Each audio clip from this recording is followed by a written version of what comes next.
Today I will talk about my updated farm build for Blood Knight. Actually, like a week ago I shared a farm build, but now with the new essences I changed it a bit. So let's check it out together. As always, I want to start with the skills.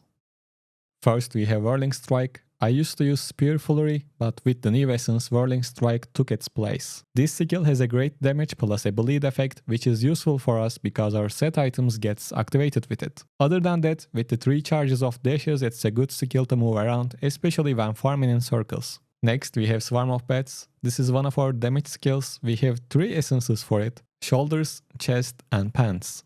Shoulders change the form of the skill, chest piece increases the damage our enemies take by 19%, and Pants essence applies a poison dot effect to our targets. Next we have Siphon Blood. This is our other damage skill and we are only using a Helm essence to change the form of the skill. And we have Skewer. We are using main hand and offhand essence for this one. This skill deals very high damages and it gives us damage buff thanks to the offhand essence we are using. And of course we are using Shadow's Edge as our primary attack skill. And now let's talk about the set items, because we have a bunch of options for that.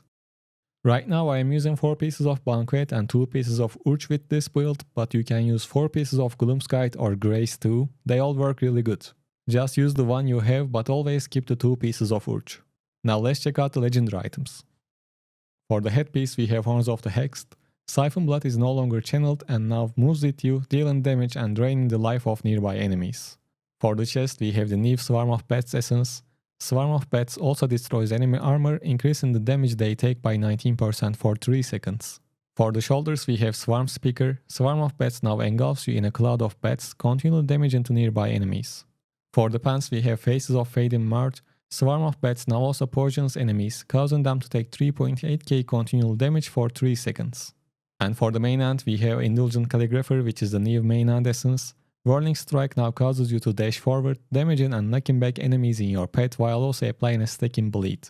Whirling Strike can be activated again up to 2 additional times, with the final strike hitting all nearby enemies and causing a knockup. And for the offhand we have Secure Damage Buff Essence. Secure also increases your damage done by 19% for 4 seconds. For the additional main hand we have the Besolver. Secure now causes you to leap into the air and slam into the target location, knocking enemies up and stunning them.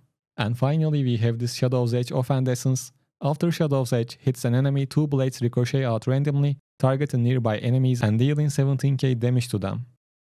Other than that, I think we can talk about the Paragon setup. I am using Treasure Hunter while I farm. I suggest you to do that as well. For the point distribution, first max out your damage, armor pen, potency, and after that you can use your points on life and armor. I think that's all for this setup. If you have any questions or suggestions, let me know in the comment section and take care.